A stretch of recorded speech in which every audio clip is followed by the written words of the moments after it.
Olá, sejam muito bem-vindos a mais um vídeo. E nesse mês falarei de um dos temas mais curiosos do canal.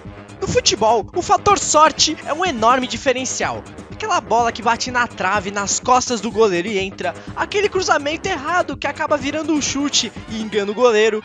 Mas já imaginou se a classificação de um time estivesse totalmente à mercê da sorte? Ou melhor, de um cara ou coroa?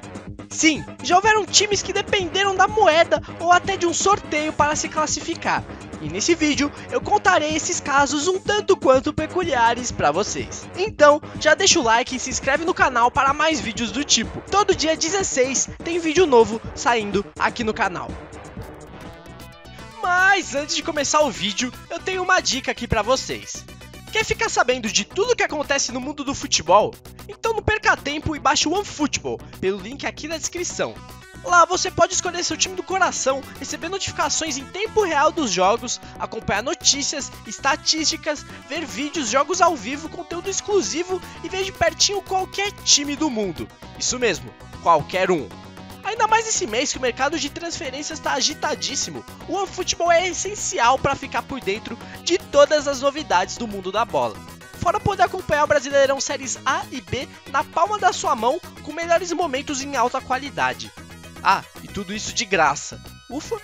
Então, chega junto e baixe o OneFootball de maneira gratuita pelo link aqui na descrição ou no comentário fixado. Se você acha que conhece mesmo de futebol, vamos apostar. A 1xBet é novamente parceira aqui do canal, e lá você pode tirar uma graninha usando o seu conhecimento de futebol. E não só isso, tem vários esportes como CS, LoL, e se você quiser tem até corrida de cavalo. Dá pra apostar em política. Mas pera, como que aposta em política? Enfim, links na descrição e no primeiro comentário fixado. Vamos começar o vídeo lá pro meio da década de 50. Quando ainda não existiam critérios para desempate, como diferença de gols ou disputas de pênalti. Nesse cenário, se enfrentavam pelas eliminatórias para a Copa do Mundo de 1954, Turquia e Espanha, no jogo decisivo que valia a vaga na Copa. No jogo de ida, a Espanha goleou por 4-1, já na volta, vitória turca por 1-0. Se fosse hoje em dia, a Espanha iria para a Copa, mas não, estamos no meio dos anos 50. E tudo deveria ser decidido no jogo de desempate. O problema é que o jogo de desempate empatou. Com isso, o enviado à Copa do Mundo foi escolhido em um sorteio. Um garoto vendado tirou da mão do árbitro o papel da Turquia, colocando-os na Copa pela primeira vez em sua história, com uma pitadinha de sorte. Mas toda essa sorte turca virou azar quando ela foi sorteada num grupo ao lado das duas finalistas da competição, Hungria e a Alemanha Ocidental. Até mesmo a principal competição de clubes do futebol mundial já usou da sorte para definir seus classificados. A primeira vez que isso aconteceu foi na edição de 1957-58, em um duelo da primeira fase entre Wismut Karl Marx, da Alemanha Oriental, e Guardia Koszalin, da Polônia. Cada um venceu sob seu mando por 3-1, e no jogo de desempate, quando a partida estava empatada por 1-1, a energia do estádio simplesmente acabou. Por isso, como não tinha como finalizar o jogo, o árbitro reuniu os dois capitães para definir o classificado no cara ou coroa. O sortudo da vez foi a equipe alemã, passando para a segunda fase por vontade da moeda, mas não foram muito longe, caindo logo, nessa segunda fase, para o Ajax. Fica a curiosidade que o Wismut Karl Marx, após a reunificação da Alemanha, se tornou o Erzgebirge Aue, sei lá, que estava na segunda divisão da Alemanha, mas foi rebaixado nessa última temporada. Anos depois, na edição de 1964-65, a sorte voltou a rondar os mata-matas da Orelhuda. Logo na primeira fase, tivemos o duelo entre Anderlecht e Bolonha. Após cada um vencer uma partida e o jogo de desempate acabar em 0-0, a decisão do time classificado mais uma vez foi feita no cara ou coroa. A sorte estava ao lado dos belgas, que se classificaram, mas caíram logo na fase seguinte para o Liverpool. Ainda na primeira fase, dessa vez no jogo entre Dukla Praga, da até então Tchecoslováquia, e Górnik Zabrze, da Polônia, ficou uma indecisão no classificado, após cada um vencer sob seu mando e o jogo de desempate ficar no 0-0. No desempate do desempate, o cara ou coroa, o vencedor foi o Dukla Praga, que não teve a mesma sorte na fase seguinte, caindo para o Real Madrid. E se você pensa que acabou, nada não. Nas quartas de final dessa mesma edição, o duelo entre Liverpool e Colônia teve 3 empates, na ida, na volta e no jogo de desempate, para definir o semifinalista cara ou coroa. Imagina só se fosse hoje em dia, um jogo de quartas de final de Champions League sendo definido no cara ou coroa. Meu Deus, que incrível! Ao cair da moeda, o vencedor foi o Liverpool, que enfrentou na fase seguinte o time que viria a ser o campeão daquela edição, a Internazionale. Ou seja, o Liverpool perdeu. Ainda falando de Liga dos Campeões, na edição de 1969-70 já não existia essa história de terceiro jogo. Começou a ser adotado o critério de gols fora. Mas, durante as oitavas de final, no duelo entre Galatasaray e Spartak Trnava, cada time venceu sob seus domínios por 1-0. Portanto, o critério de gols fora já não servia de nada. Ou seja, mais uma vez o cara ou coroa decidiu o classificado, que foi o Galatasaray. Entretanto, os turcos foram eliminados logo na fase seguinte perante o Legia Varsóvia. Ainda nessa mesma edição, teve o duelo histórico entre Celtic e Benfica, dois dos mais temidos times da época, que tinham vencido a Orelhuda recentemente, se enfrentavam na fase de oitavas de final. No jogo de ida, o Celtic venceu e convenceu, 3-0 fora o baile. Mas no Estádio da Luz a coisa foi diferente. O Benfica diminuiu a vantagem logo cedo, mas foi no último lance do jogo que eles conseguiram igualar tudo, e com muita polêmica, pois segundo os jogadores do Celtic, o juiz apitou antes da bola cruzar a linha do gol. Ficou tudo uma loucura, houve invasão de campo e no final das contas, já no vestiário, o árbitro reuniu os capitães e fez a tal pergunta: cara ou coroa? A moeda favoreceu o Celtic, que se classificou e chegou até a final daquele ano, quando foi derrotado pelo Feyenoord. Mas essa polêmica classificação no cara ou coroa foi a gota d'água para o UEFA procurar um método de desempate um pouquinho mais justo. Para a edição seguinte do torneio, foi adotado como critério de desempate, além dos gols fora de casa, a disputa de pênaltis. Tá muito interessante essas histórias aí da Europa. Mas e aqui no Brasil? Já teve cara ou coroa decisivo? Sim, na Taça Brasil de 1967, ou Brasileirão de 67, como preferir, chegavam para a final da Zona Centro-Sul, Atlético Mineiro e Botafogo.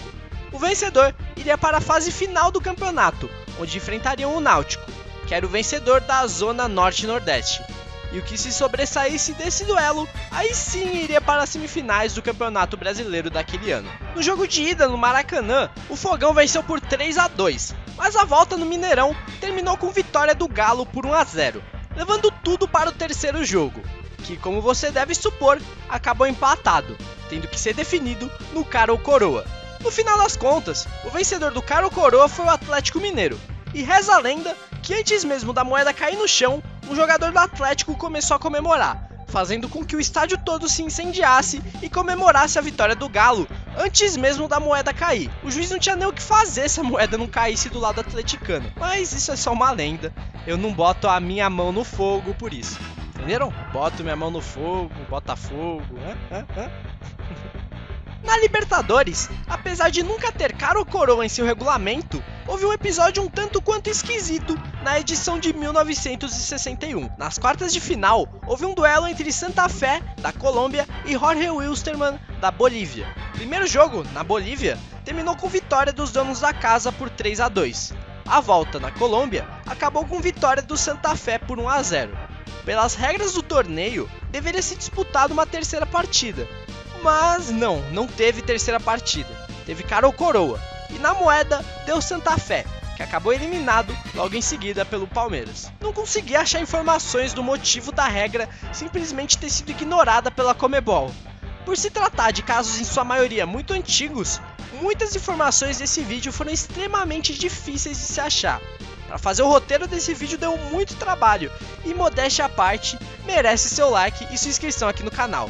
Dito isso, vamos continuar. Na América Central também tivemos a moeda decidindo classificados. Na edição de 1974 da Conca Champions, no duelo entre Deportivo Saprissa e Aurora, que empatou em 3-3 no agregado, o jogo foi decidido no cara ou coroa, que deu a classificação ao Aurora. que eliminou um dos favoritos daquela edição literalmente na sorte, mas nas quartas foi eliminado pelo Aliança de El Salvador.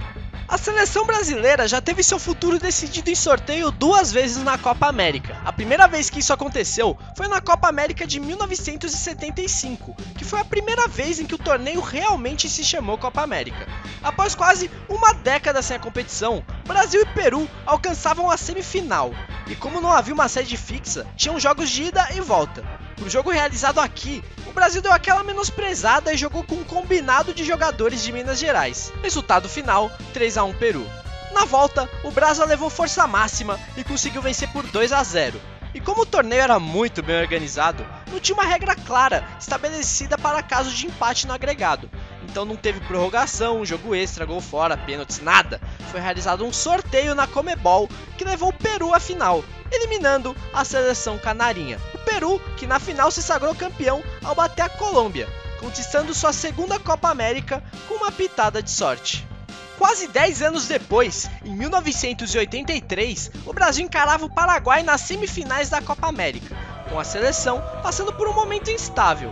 Empatou tanto o jogo no Paraguai quanto aqui no Brasil. E novamente, o Brasil precisaria contar com a sorte se quisesse ir para a final. Dessa vez, no cara ou coroa. Mas se fosse hoje em dia, valia mais a pena roubar a moeda do cara ou coroa do que para uma final de Copa América. Imagina se fosse uma moeda de euro. Meu Deus! Enfim, voltando. Diferente da edição de 75, o Brasil se deu bem e conseguiu a vaga para a final, onde acabou derrotado pelo Uruguai. Todos esses casos, citados até aqui no vídeo, talvez não tenham chegado aos pés do patamar do grande jogo resolvido no cara ou coroa, a semifinal da Eurocopa de 1968, na Itália. O duelo era entre Itália e União Soviética. O 0-0 teimava em ficar no placar. Na época, não eram permitidas substituições, e a Itália acabou perdendo 2 jogadores por lesão, e ficou com 9 em campo, sendo muito pressionada pela seleção soviética. Mas a gigantesca atuação do goleiro da Itália, Dino Zoff, acabou mantendo o 0-0 até o fim da prorrogação. Foi então que o árbitro e os capitães deixaram o gramado e foram ao vestiário do estádio San Paolo, em Nápoles. A moeda foi lançada ao ar e, ao bater no piso, declarou: Itália na final. Na grande decisão, um novo empate, mas dessa vez, no jogo extra, a Azzurra se sagrou campeã da Euro de 1968. E se você acha que isso é coisa do passado e que hoje em dia é impossível decidir uma classificação em sorteio, eu te digo que não necessariamente. Em 1999, na já extinta Copa Mercosul, existiam 5 grupos, onde, além dos primeiros colocados, os 3 primeiros segundos colocados se classificariam para as quartas de final. Mas, entre os segundos colocados estavam Boca Juniors e Corinthians, com exatamente os mesmos números: vitórias, empates, derrotas, saldo de gols, tudo. A Confederação Sul-Americana sugeriu uma partida entre os dois, mas pelo corrido calendário brasileiro, o Corinthians se recusou a jogar uma partida de desempate. Então, foi feito um sorteio para definir quem iria para as quartas de final. A sorte estava do lado alvinegro, que até no sorteio se dá melhor para cima do Boca. No final das contas, eles acabaram caindo logo nas quartas mesmo, pro São Lourenço, mas fica a curiosidade. Em 2013, quase tivemos um sorteio na Copa Libertadores, no grupo do Galo, campeão daquele ano. Mas o sorteio não tinha nada a ver com o Galo. O grupo estava todo embolado, todos os times chegavam à última rodada com chances de passar. Mas caso o São Paulo vencesse o Atlético por 2-1 e o duelo entre Arsenal de Sarandi e The Strongest empatassem em 1-1, São Paulo e The Strongest teriam campanhas idênticas. Seria incrível se tivéssemos um sorteio para decidir o classificado para as oitavas de final de uma Libertadores. Quer dizer, o meu eu São Paulino de 9 anos na época não ia gostar nada, mas ia ser algo histórico. O problema é que o São Paulo venceu o Galo por 2-0 e o The Strongest perdeu para o Arsenal de Sarandi. Então o sorteio não foi necessário, mas foi quase. Bom, rapaziada, o vídeo foi esse. Não se esqueça de deixar o like se você gostou, comentar alguma sugestão de vídeo ou feedback, me seguir nas redes sociais e se inscrever aqui no canal. Vídeos novos nesse estilo todo dia 16. Valeu, galera, tamo junto!